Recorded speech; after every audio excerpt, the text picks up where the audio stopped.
organisateurs, qui ont bien voulu accepter un vieux monsieur dans le cadre de votre colloque. Bon, ma première thèse, je l'ai soutenue en 1972. Alors ça montre qu'il y a une pérennité dans la recherche et dans les interrogations. Parmi les mots-clés qui ont été, ou les mots importants qui ont été prononcés tout à l'heure, il y avait public, bien sûr, usager, et peut-être même on aurait pu y ajouter internaute.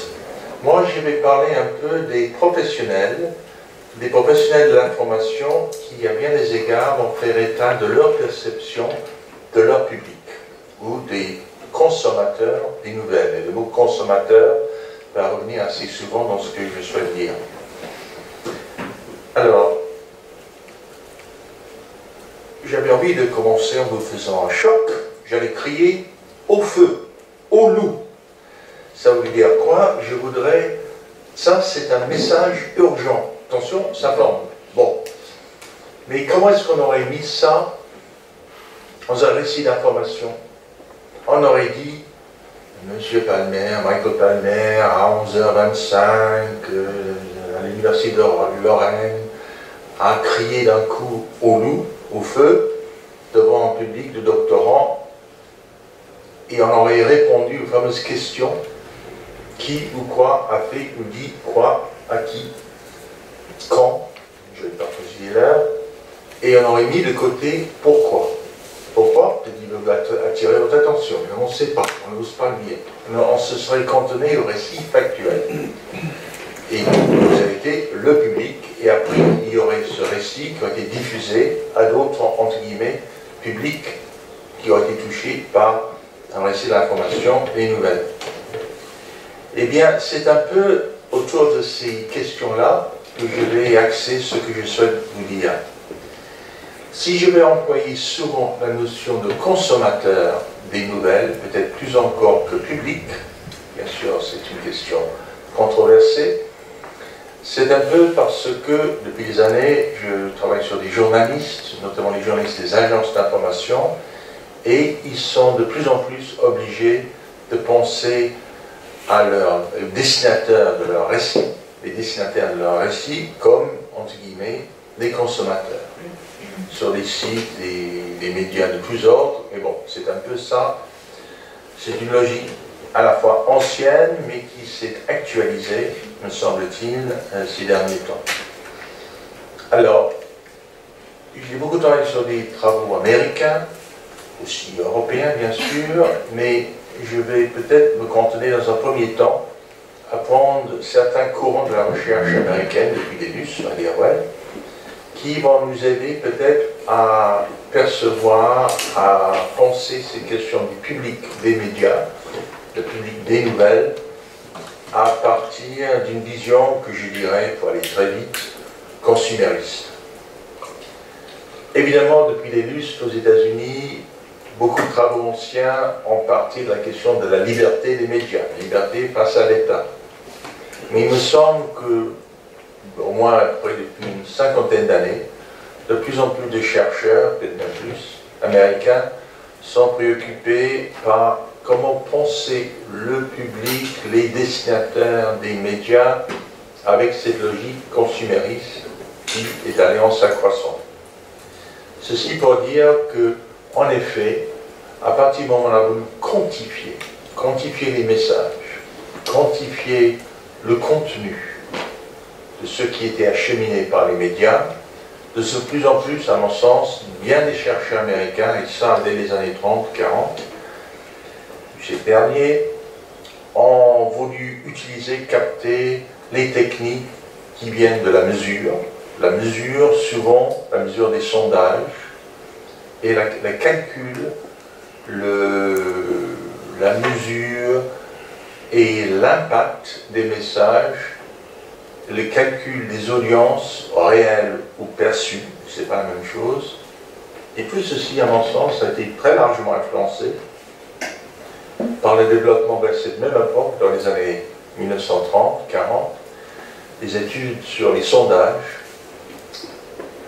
et les études de sondage qui ont été portées au nu pendant très longtemps, des grands chercheurs, parfois européens, qui sont partis aux États-Unis, mais qui étaient déjà issus des États-Unis, des gens comme Nazaire-Svet, ont été influencés, parfois plus qu'ils ne le voudraient peut-être, par cette réflexion sur la mesure et notamment les instituts de sondage. Le fameux George Gallup, vous avez toujours en présent à l'esprit de Gallup Poll, les sondages d'opinion Gallup, il y a eu cette phrase, cette boutade atroce. Avec des statistiques, je peux vous montrer l'existence du bon Dieu. Grâce au calcul, grâce aux chiffres, je peux tout vous montrer. Je peux vous montrer que tout existe. Bon. Donc, je vais vite évidemment, mais beaucoup de ces recherches ont porté au nu la quantification dans les études, notamment pour l'impact des médias aux États-Unis, que ce soit une campagne électorale, une campagne publicitaire, etc. Et de plus en plus, cette logique que je dirais consumériste, pour des raisons que je vais expliquer peut-être, va façonner, induire un certain nombre de courants de recherche aux États-Unis. Et le deuxième argument là-dessus, c'est que beaucoup de ces recherches vont être portées au nu par des chercheurs ailleurs, souvent plus tard, 30, 40 années plus tard, y compris aujourd'hui ceux qui veulent mesurer en Europe, au Japon, ailleurs, l'impact des messages. Et cette logique consumériste a été liée aux États-Unis à ce qu'on a appelé le développement de l'impact des FMCC ou FMCD, the Fast Moving Consumer Durables, Fast Moving Consumer Goods. Qu'est-ce qui explique la rotation des produits dans les supermarchés ou même les bagnoles?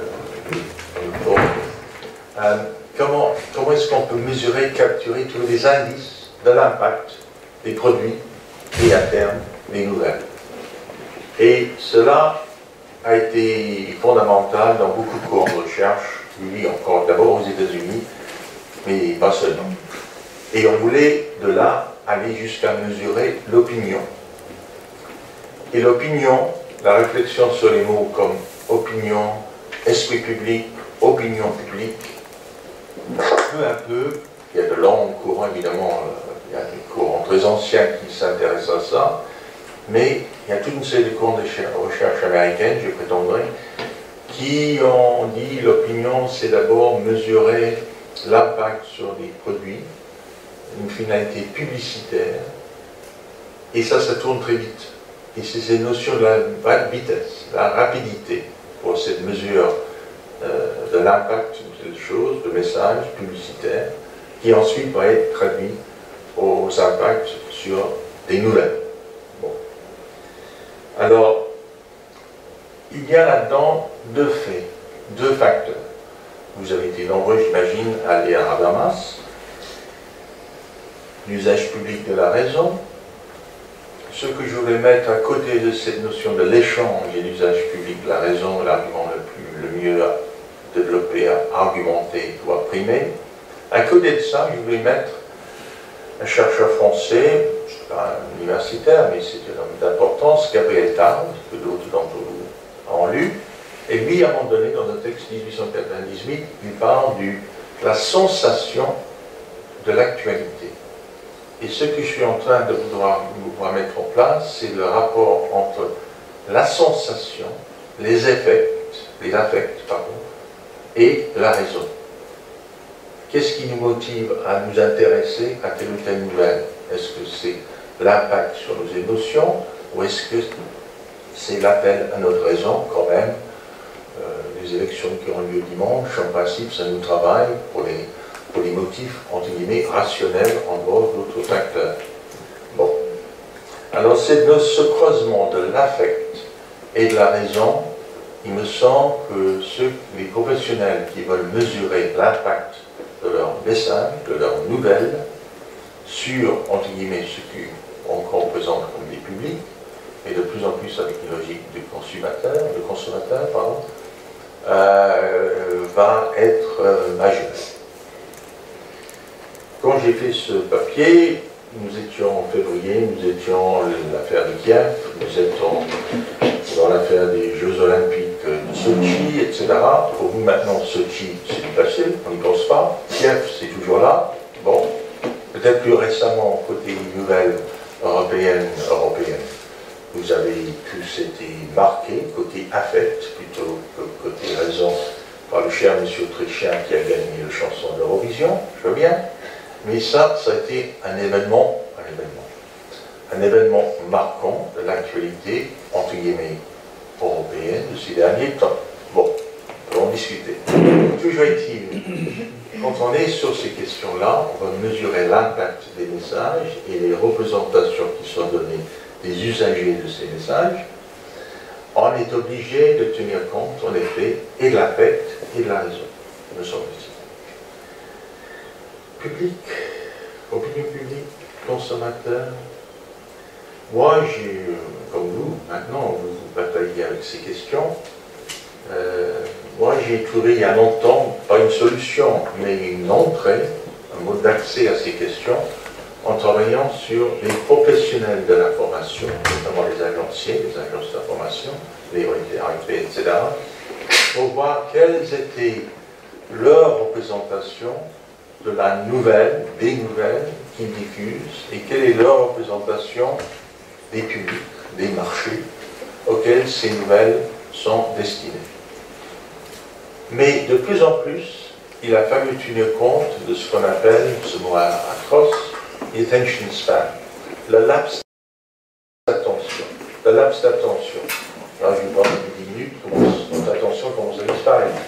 Mais là, ils vont mesurer l'impact de la nouvelle 10 secondes, 15 secondes. Combien de temps va-t-on pouvoir capter l'attention du public, les destinataires de notre récit de l'information?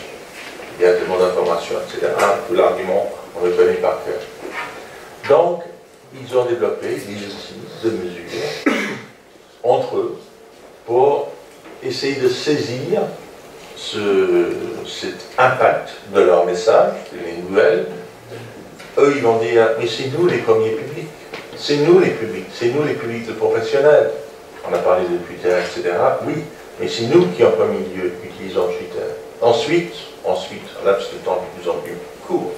Et ça va circuler sur les réseaux sociaux, sur d'autres médias, etc. Mais c'est nous en premier, en principe, qui sommes là pour relater dans l'urgence l'événement. Donc, c'est une circularité, pas une circularité, une espèce de...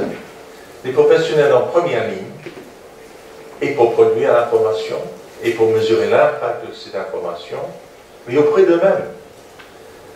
Ces dernières années, j'ai voulu scruter comment, il y avait un matériau qui le permettait, comment est-ce que les journalistes, les agenciers réagissent, commentent ces premières nouvelles, ces premiers récits de l'information. Et le taux de réaction, c'est dans les 10, 15, 30 secondes qui viennent. L'ubiquité est devenue permanente. Toujours été à bien des égards, mais c'est cette pression de l'urgence des professionnels, et ils vont pouvoir tout de suite corriger le tir s'ils estiment que le premier récit, il manque ceci, c'est pas tout à fait ça, tel mot, telle imprécision, vite de le corriger. Mais ils le font pas seulement en pensant à tel ou tel public autour de dans cette salle. Ils vont penser, la même info va être diffusée en France, en Lorraine, en Europe, dans le monde.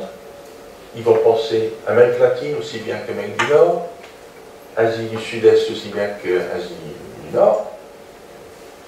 C'est-à-dire, comment est-ce qu'il va falloir modifier notre, ou du moins, comment faut-il tenir compte des attentes un peu différentes, même si on les généralise, etc., du public qui est en Asie, qui est en Amérique latine, etc.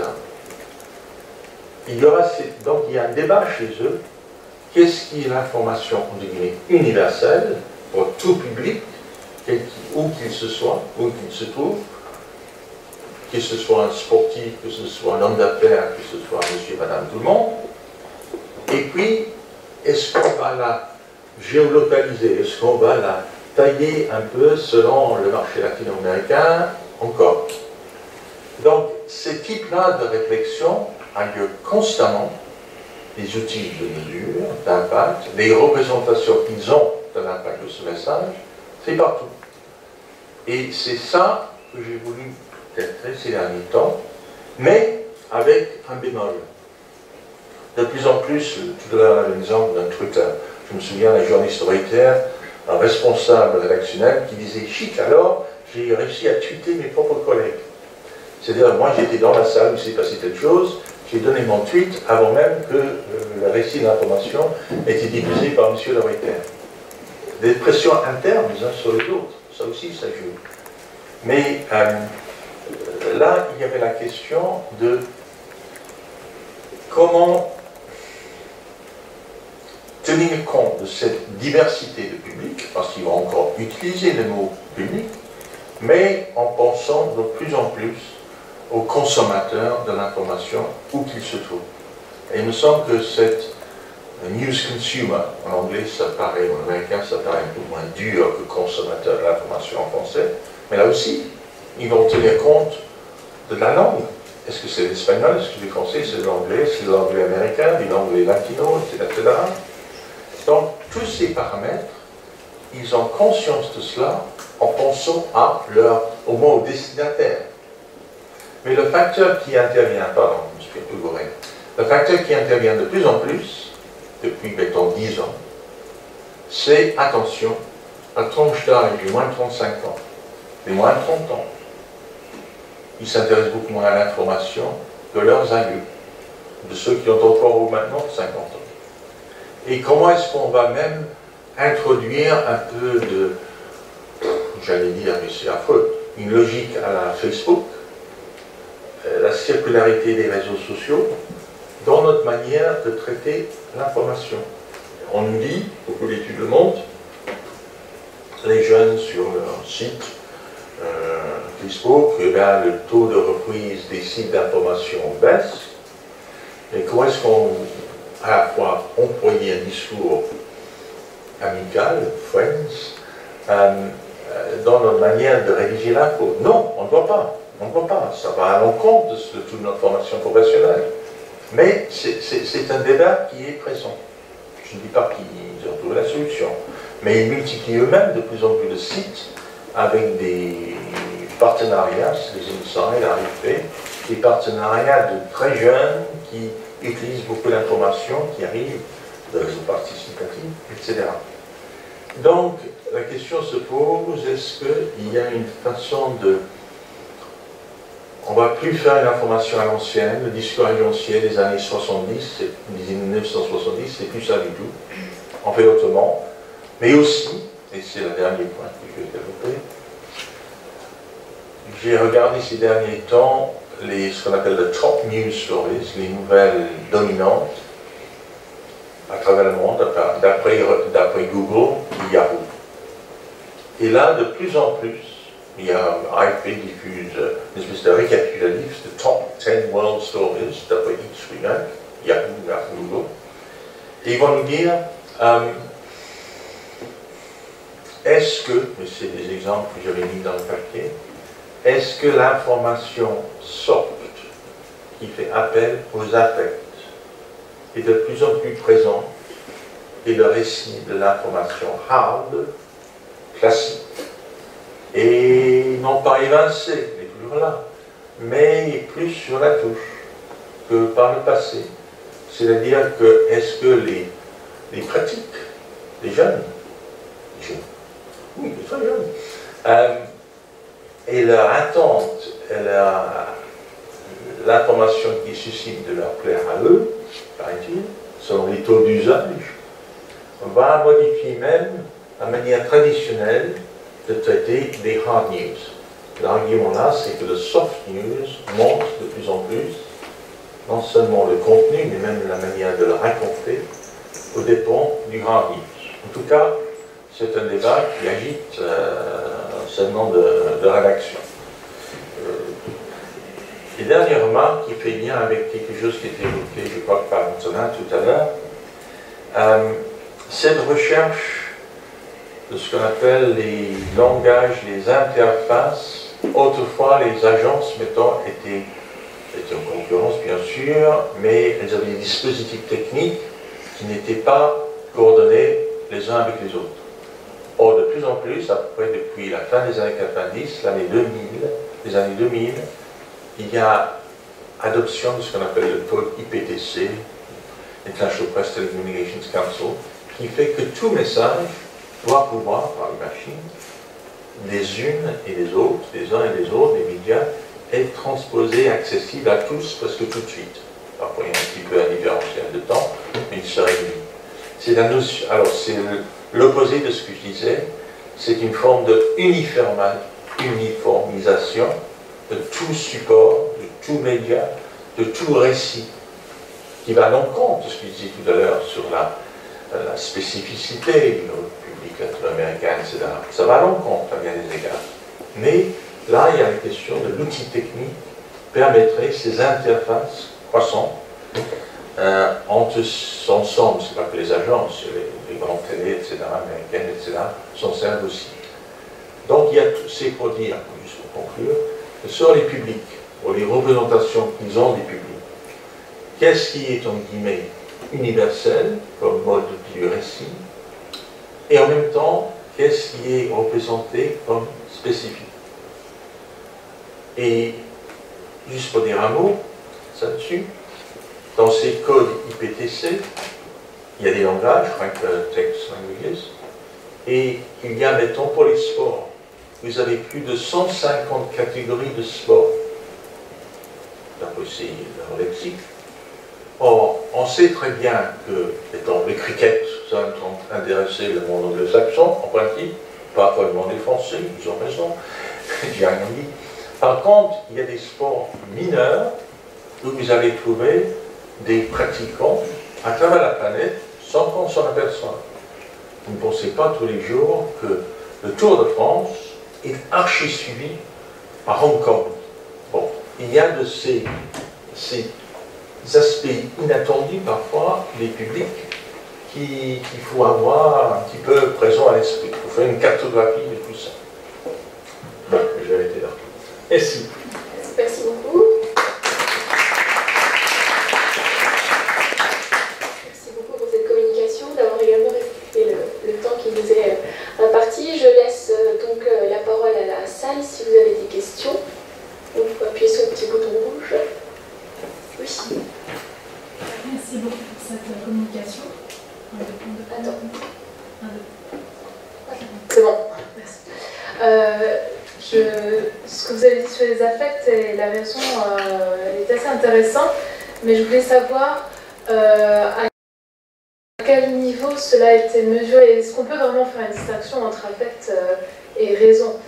Est-ce que c'est au niveau du contenu, de la manière de présenter les contenus, ou est-ce que ce sont des objets d'information qui vont être classés comme affect et d'autres comme raison?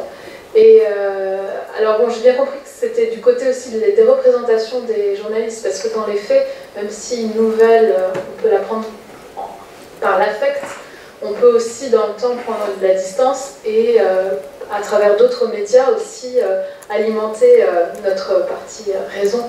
Et voilà, donc je voulais en savoir un peu plus sur votre parti pris dans ces recherches ou dans vos observations. Bon, merci. Alors, les journalistes n'ont pas raisonné qu'est-ce qui affecte, qu'est-ce qui est raison. Ce n'est pas eux, ce n'est pas les professionnels qui vont le faire ainsi. Par contre, les chercheurs, justement, tarde avec cette phrase, la sensation de l'actualité, la sensation. Et Habermas, avec l'usage public de la raison, c'est une construction factice que j'impose, que je surimpose, c'est pas eux qui. Et même là, c'est tellement simpliste, hein, c'est tellement simpliste.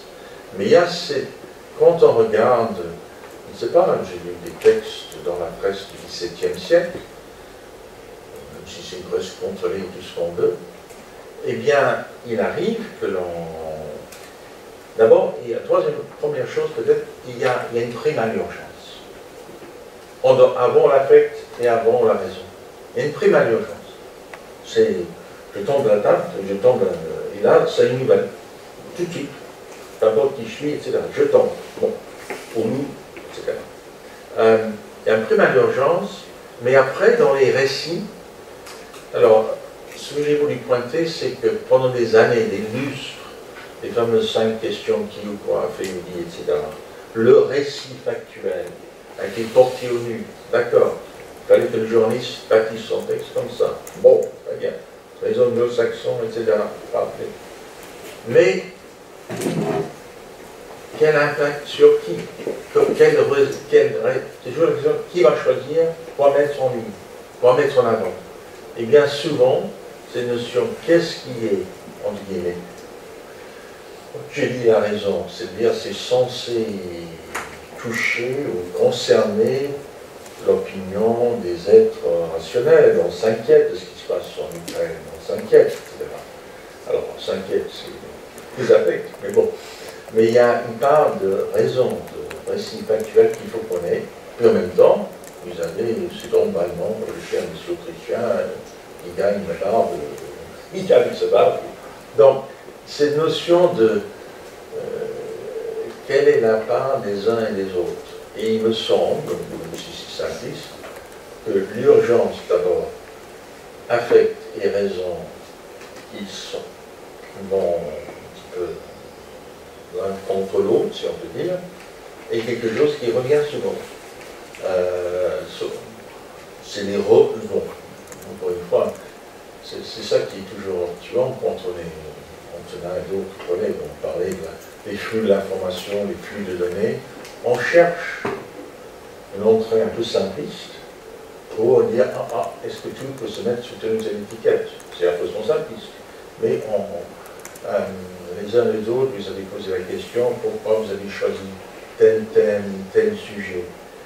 Moi, j'ai plutôt choisi les professionnels de l'information, quel que soit le sujet presque, et comment s'en sortent-ils, quel est leur modus leur habitus, comment ils travaillent, qu'est-ce qu'ils cherchent, qu'est-ce qu'ils vont mettre en avant. Mais bien sûr, il y a un tel fatras, on cherche des choses un peu simples, parfois. Juste pour continuer un peu la discussion, donc vous parlez de la prime à l'urgence, donc il y a une question de temporalité. J'imagine qu'il y a aussi une question de temporalité pour le développement des affects et de la raison. Donc de prime abord, il y a aussi du factuel, on a besoin de connaître des faits, on a besoin aussi d'émouvoir ou de toucher les affects, mais souvent dans les événements, bon, je pense à Sochi ou c'est plutôt à Kiev, en fait, les événements de Kiev. Au fur et à mesure des semaines, on a des enquêtes beaucoup plus fouillées et qui alimentent davantage la raison. Donc j'imagine qu'il y a aussi toute une dimension temporelle aussi qui se joue entre les affects. Je ne sais pas si vous avez remarqué quelque chose de plus détaillé que mon simple sentiment. Non, mais c'est... Il y a une phrase en américain qui est atroce, mais qui veut bien dire ce qu'il veut dire. Compassion fatigue. Quand il est à Kiev, quand il est sur les guerres yougoslaves, on donne des informations, on raconte des horreurs, des atrocités, des viols, etc. Et puis il y a la question, que peut faire le public? Que peut faire? Alors, aide humanitaire. Bon. Et on a vu ça avec toute une série de crises. Et là, ce mot compassion fatigue, c'est affreux. À quel moment est-ce que les émotions, on est touché, l'aide humanitaire? Eh bien, que ça a été Haïti il y a quelques années, que ce soit Yougoslave, peut-être Kiev, si ça dégénère encore plus, il vient d'un moment où les journalistes vont dire le public est là. Il y aura probablement un autre événement atroce qui va prendre le dessus. Mais ils sont non pas mesurés, là, mais il veut dire, on veut des angles. Est-ce qu'on peut encore inventer un angle de traitement de cette affaire? Et il y a un moment où ça paraît de plus en plus délicat, difficile. Et en général, malheureusement, un autre drame, bouleversement, Fukushima, etc., va s'y substituer. Et ça aussi, c'est l'urgence. Bon, c'est pas la fameuse phrase on chasse l'autre, mais il y a de ça maintenant. Ben, je m'éloigne du public, c'est bien. Est-ce qu'il y a d'autres questions? Alors, moi j'en avais une petite. Donc vous expliquez que vous, ce qui vous intéresse, donc, ce sont les professionnels de l'information. Vous avez cité Reuters, l'AFP, etc. Et vous expliquez que ces professionnels de l'information engagent énormément de réflexion pour mieux connaître leur public consommateur. Et je me posais la question, alors vous dites pour mieux les connaître, ils mettent en place différents dispositifs de mesure d'audience, d'impact, etc. Et je voulais savoir si vous, en tant que chercheur, vous aviez pu voir de la part de ces professionnels de l'information un intérêt par ce que les chercheurs font en termes d'enquête des publics. Est-ce que les professionnels de l'information lisent les chercheurs? Est-ce qu'ils en tiennent compte? Et est-ce qu'après, il y a application peut-être de certaines données autres que une pensée du chiffre en fait. Oui, oui. Alors, là, je vais parler d'un travaux d'un collègue. Je vais parler des travaux d'un collègue, Franck Rebiard, qui a travaillé lui aussi, qui s'intéresse, mais en partenariat avec l'AFP et d'autres, et l'INA, sur la question de la redondance de l'information, le recyclage. Et est-ce qu'il y a quand même parfois des modifications au fur et à mesure que ce recyclage se fasse? Donc il y a des partenariats qui s'esquissent entre des labos de recherche de la fac et des acteurs professionnels. Mais il faut bien dire, à mon sens, qu'ils sont très très limités et ils sont beaucoup plus conséquents aux États-Unis qu'en Europe. J'ai parlé de Lazarsfeld il y a longtemps, quelques minutes. Le début des recherches de Lazarsfeld aux États-Unis, c'est en rapport avec une radio américaine. Donc, évidemment, personne ne va être instrumentalisé par l'autre, mais de plus en plus, peut-être, y a-t-il des esprits éclairés dans les grands médias qui voient la nécessité, l'utilité de ce partenariat, même si ils se demandent souvent, mais à quoi ça sert dans les médias? Parce que l'urgence est à l'œuvre en premier, et voilà. Donc, ça se multiplie, mais c'est encore sur les doigts d'une main, si on peut dire.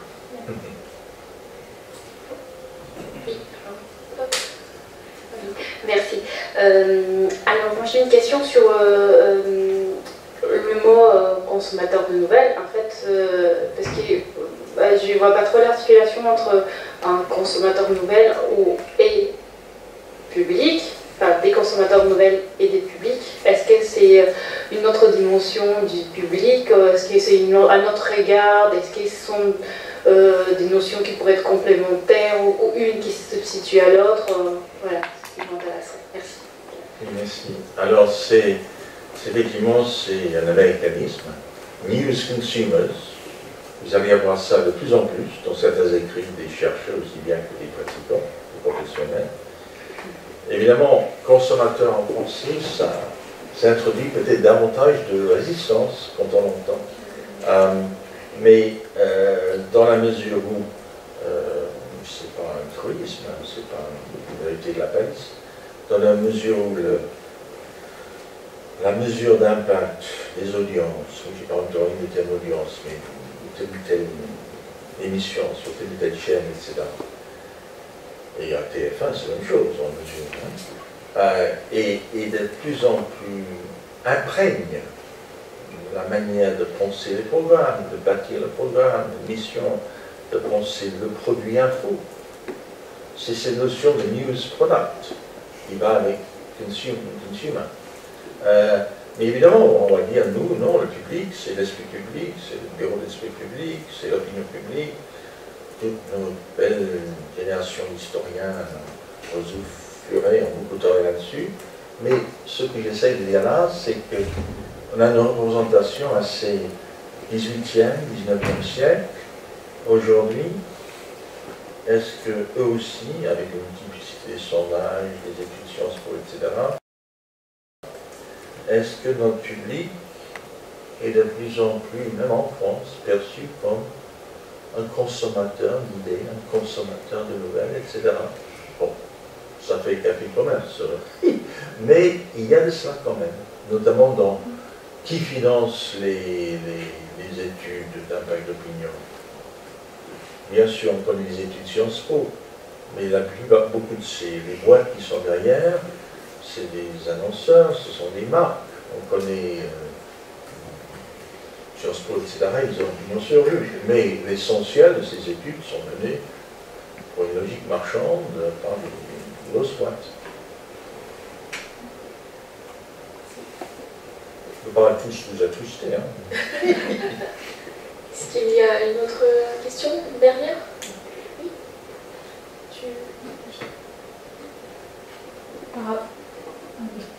Par rapport à cette notion de consommateur, je voulais savoir si dans la presse écrite, la crise économique ou de diffusion de la presse écrite se connaît, est-ce que ça a un impact aussi, est-ce que ça accentue cette vision du lectorat comme news consumers, donc comme consommateurs de nouvelles, ou pas, ou justement, est-ce que ça peut-être invite les directions ou les journalistes à revoir leur vision du public, du lectorat, pardon.